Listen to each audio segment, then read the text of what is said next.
Bonjour et bienvenue dans ce podcast consacré au résumé officiel de l'émission Canal Presse du dimanche 16 avril 2023. La recrudescence de la violence au Cameroun. Depuis environ un mois, la situation au Cameroun est très inquiétante. En ce qui concerne le phénomène de violence. En effet, bien que la violence soit un sujet récurrent dans le pays, les femmes et les enfants sont principalement les victimes. Ce sujet est discuté dans cette édition de Canal Presse. Des femmes et des enfants principalement touchés. Selon les statistiques, depuis un mois, environ 15 femmes ont été tuées chaque jour, ainsi que plusieurs enfants. Ces actes violents sont perpétrés par des hommes, ce qui soulève des questions sur la condition des femmes dans la société camerounaise. Les raisons de cette violence. Il est difficile de comprendre et d'expliquer cette recrudescence de violence. Cependant, cela soulève des questions sur la sécurité et le respect des droits des femmes et des enfants au Cameroun. La longévité des présidents de conseils d'administration et des directeurs généraux. Outre la violence, Canal Presse discute également de la longévité des présidents de conseils d'administration et des directeurs généraux des entreprises publiques. Selon l'experte en management public, le professeur Viviane Onana, 85% des présidents de conseils d'administration de l'État sont en poste depuis plus de 6 ans, ce qui va à l'encontre de la loi. De plus, la longévité des directeurs généraux des entreprises publiques est également un problème. Si vous êtes nouveau sur notre chaîne News Actualité Afrique, n'oubliez pas de vous abonner si ce n'est pas encore fait, de commenter, d'aimer, et surtout de cliquer sur la cloche de notification pour ne pas manquer nos prochaines vidéos ou podcasts. L'impact sur la performance des entreprises publiques. La question de savoir si la longévité des présidents de conseils d'administration et des directeurs généraux des entreprises publiques a un impact sur la performance de ces dernières est également soulevée. Les invités de Canal Presse discuteront de ce sujet dans l'émission. Les invités ont discuté des problèmes de sécurité et de la gestion des entreprises publiques. La situation au Cameroun est inquiétante en ce qui concerne la violence et la gestion des entreprises publiques. Ces questions sont discutées dans l'édition de Canal Presse de ce 17 avril 2023. Les longévités des directeurs généraux en question. La semaine a été marquée par le débat sur la longévité des directeurs généraux dans les entreprises publiques. Le professeur Viviane Violet a révélé que sur les 48 conseils d'administration, PCA, qu'elle a examinés, 13 d'entre eux devraient être remplacés d'ici juillet 2023 pour respecter la loi. Cette question n'est pas nouvelle, car elle avait été soulevée il y a 2 ans par Émilien Attan-Renard, qui avait demandé que la loi soit respectée. En tant que parti politique, le FDC a saisi le Conseil constitutionnel pour demander le limogeage de 18 directeurs généraux qui sont à la tête de ces structures depuis un demi-siècle et plus. La loi de 2017 prévoit que les directeurs généraux et adjoints doivent faire un mandat de 3 ans renouvelable 2 fois, soit 9 ans au total. Le FDC considère que cela pose un problème, car certains directeurs généraux ne sont pas compétents et certains sont les 3e femmes à gérer les entreprises. Le Conseil constitutionnel a donné raison au FDC, mais a considéré qu'il n'avait pas la qualité pour saisir la question. Le Conseil a donc interpellé ceux qui doivent le saisir pour régler ce problème, à savoir le président de la République, le président du Sénat, le président de l'Assemblée nationale, un quart des députés pour les cas de sénateurs ou encore le président du Conseil régional. Le FDC a saisi le président de l'Assemblée nationale par une lettre, le président du Sénat et même des députés. Le Conseil constitutionnel attend toujours que quelqu'un saisisse la question, et le FDC est allé plus loin en rappelant que ne pas le faire relève de la dignité de ses responsabilités. La situation est telle que les Camerounais ont voulu manifester leur mécontentement en faisant un sitting lors de l'ouverture de la session parlementaire, mais cette manifestation a été interdite par le préfet de Yaoundé. Le FDC a rappelé que le sitting est une manifestation caractérisée par une position assise, et qu'ils n'ont pas l'intention de dire bonjour à personne lorsqu'ils manifesteront leur opposition à la présence de directeurs généraux et adjoints illégaux dans les entreprises publiques. La nomination des dirigeants au Cameroun, une question d'équité. Les récents changements de loi et leur application ont suscité des inquiétudes quant à l'équité de la nomination de dirigeants au Cameroun. Lorsque la loi a changé en 2017, le texte d'application n'a pas été appliqué de manière équitable. Les dirigeants nommés avant la mise en œuvre de la nouvelle loi n'ont pas été renommés, ce qui a créé une situation d'inégalité. Ceux qui ont été nommés avant la nouvelle loi ont continué à percevoir des indemnités alors que leur position était devenue illégale. Une situation d'inégalité. Le non-renouvellement des dirigeants nommés avant la nouvelle loi crée une situation d'inégalité, car ceux qui ont été nommés après l'adoption de la nouvelle loi ont été renommés conformément aux nouvelles exigences.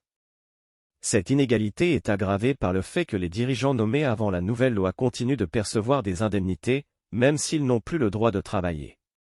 Détournement de données publiques.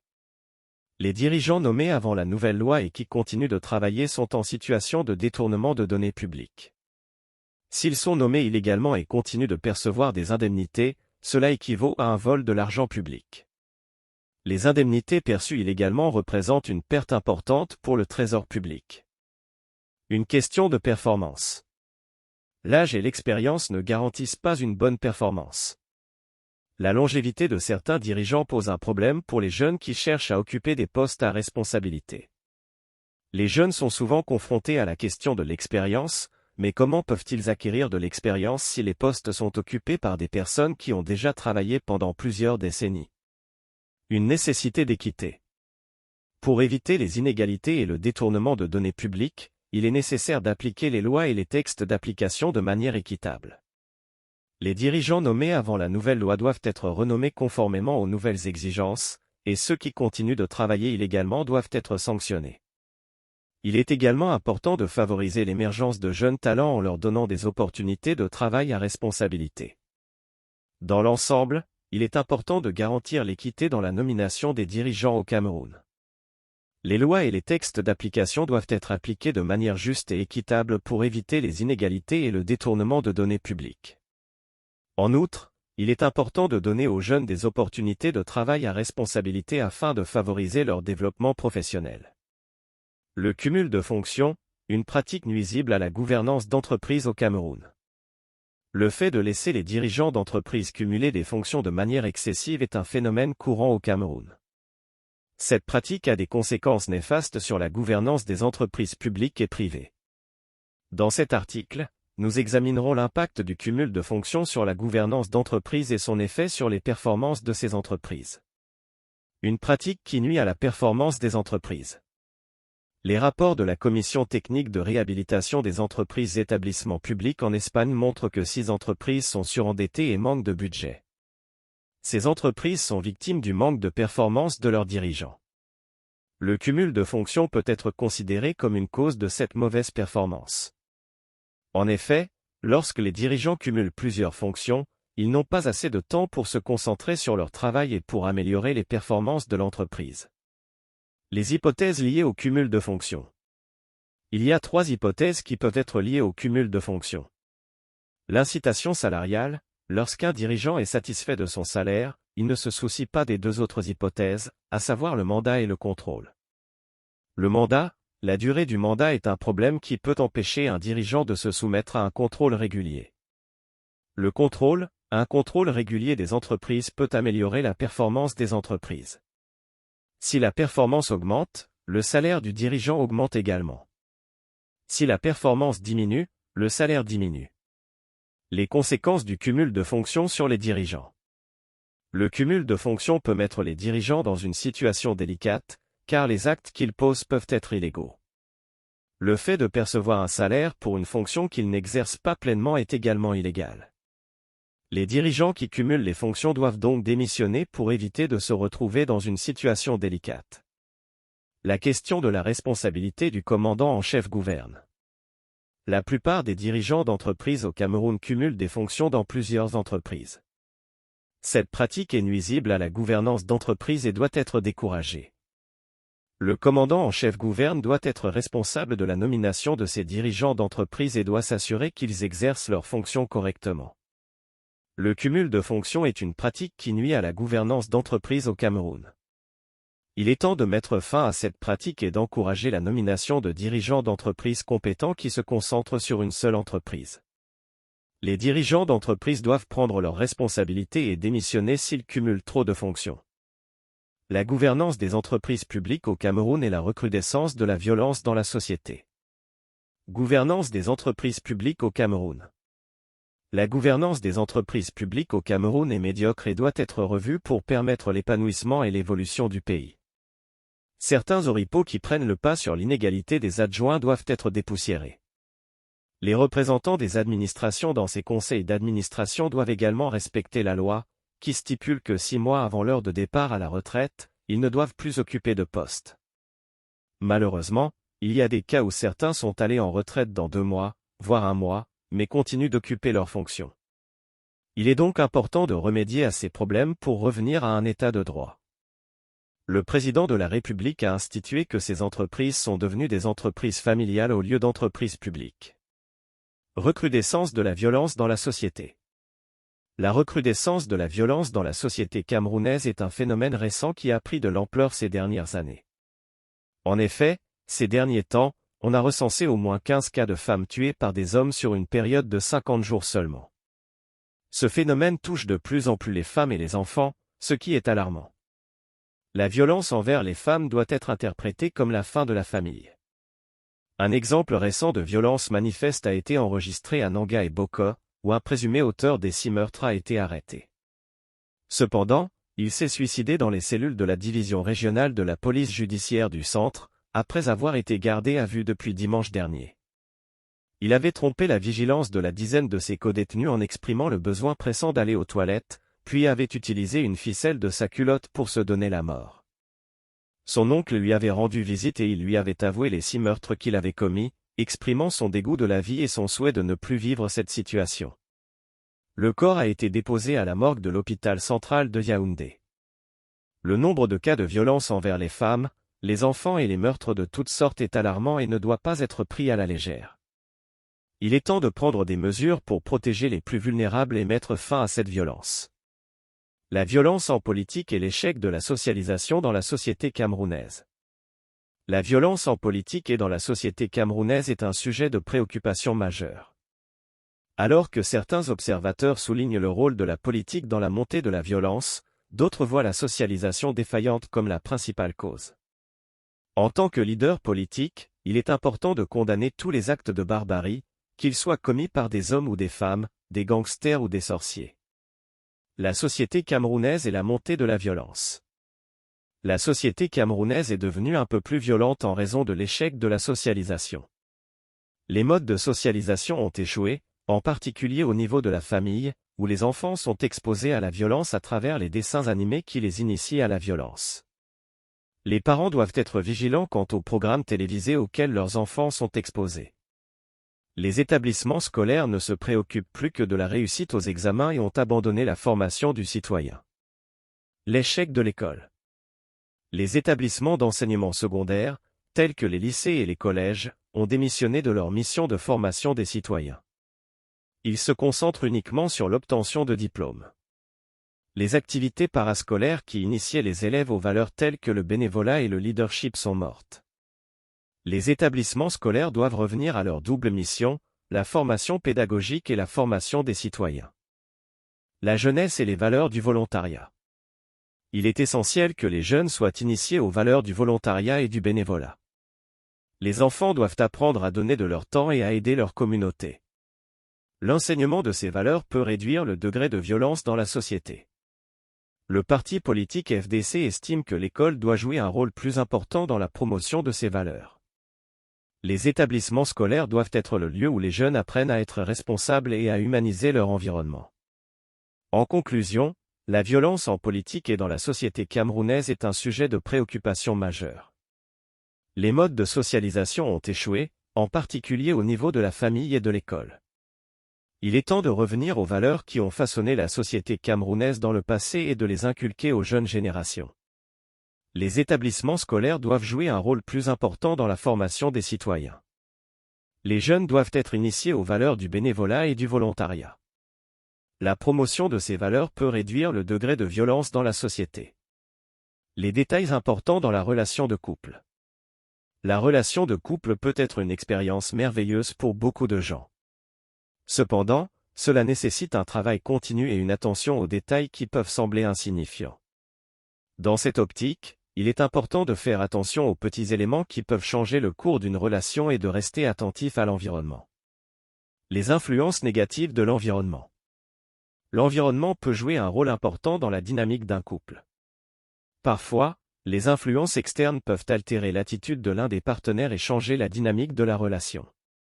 Par exemple, les scènes de novela ou de films peuvent affecter la perception de la réalité de la femme et influencer son comportement dans la relation. Il est donc important de comprendre les impacts de l'environnement sur la relation et de rester attentif aux signaux qui peuvent indiquer un changement de comportement chez l'un des partenaires. L'importance des détails. Les détails peuvent sembler insignifiants, mais ils ont souvent une grande influence sur la dynamique d'un couple.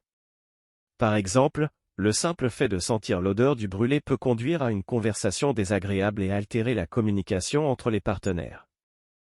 C'est pourquoi il est important de rester attentif aux détails et de ne pas sous-estimer leur importance. L'impact des violences passionnelles. Les violences passionnelles peuvent avoir un impact important sur la vie des individus impliqués, mais aussi sur leur entourage. Les conséquences peuvent être dramatiques, surtout pour les enfants qui peuvent subir des traumatismes difficiles à surmonter. Il est donc important de comprendre les raisons qui poussent les individus à avoir ce type de comportement et de chercher des solutions pour prévenir ces violences. La logique matérialiste dans les relations de couple.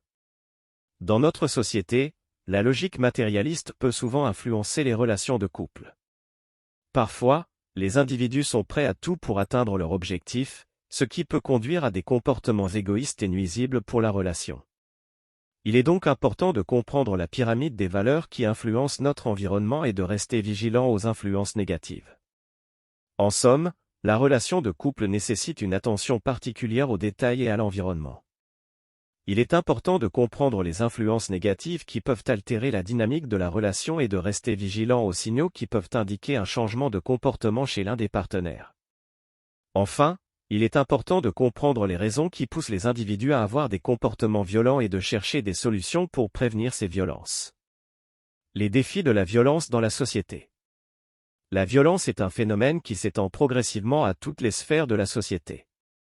De l'école à l'église en passant par la famille, elle s'infiltre et se propage rapidement. Ainsi, les parents n'apprennent plus seulement aux enfants à respecter les valeurs morales, mais ils leur inculquent également la croyance que l'homme qu'ils doivent épouser doit avoir beaucoup d'argent, même s'il faut être la 4e femme. Ce qui est une mentalité à changer. Lutter contre les normes. Les institutions publiques et privées ont un rôle important à jouer pour lutter contre les normes sociétales qui contribuent à la banalisation de la violence. Les citoyens doivent également jouer leur rôle et ne pas accepter la violence comme étant la norme. La nécessité d'une prise de conscience. L'impunité et le silence des dirigeants sur des cas de violence sont souvent évoqués. Ce silence est dû à la banalisation de la violence dans la société. Celui qui commet un acte de violence n'est plus considéré comme marginal mais comme quelqu'un de normal. Il est donc impératif de punir les coupables d'actes de violence. Rétablir l'ordre des priorités. Nous assistons à une inversion des valeurs qui fait que tout va dans tous les sens, surtout dans le mauvais sens. Pour y remédier, il faut rétablir l'ordre des priorités. Cela ne peut se faire que si nous confions notre société à des technocrates capables de donner une orientation claire à notre société. Il faut se poser les questions claires, voulons-nous d'une société complètement fondue dans la mondialisation qui n'a pour les valeurs humaines que des primes sur toutes les autres valeurs? Sécuriser les établissements scolaires. Les établissements scolaires sont des endroits où la violence se manifeste régulièrement. Les enfants qui viennent à l'école ne se sentent pas en sécurité. Ils viennent souvent à l'école pour se protéger contre la violence des autres. Ainsi, il est impératif de renforcer la sécurité dans les établissements scolaires et de trouver des solutions pour lutter contre la criminalité dans les milieux scolaires. En somme, pour lutter contre la violence dans la société, il faut une prise de conscience collective et une volonté de la part des citoyens de changer les mentalités. Les dirigeants doivent prendre leurs responsabilités et agir en conséquence pour garantir la sécurité des citoyens. La société doit être réorientée vers des valeurs plus humaines pour que les générations futures puissent vivre dans un monde plus pacifique. Nous arrivons à la fin de ce podcast, nous vous remercions pour votre temps et encore une fois, si vous êtes nouveau sur notre chaîne News Actualité Afrique consacrée à l'actualité africaine, n'oubliez pas de vous abonner si ce n'est pas encore fait, de commenter, n'oubliez pas d'aimer, et surtout de cliquer sur la cloche de notification pour ne pas manquer nos prochaines vidéos.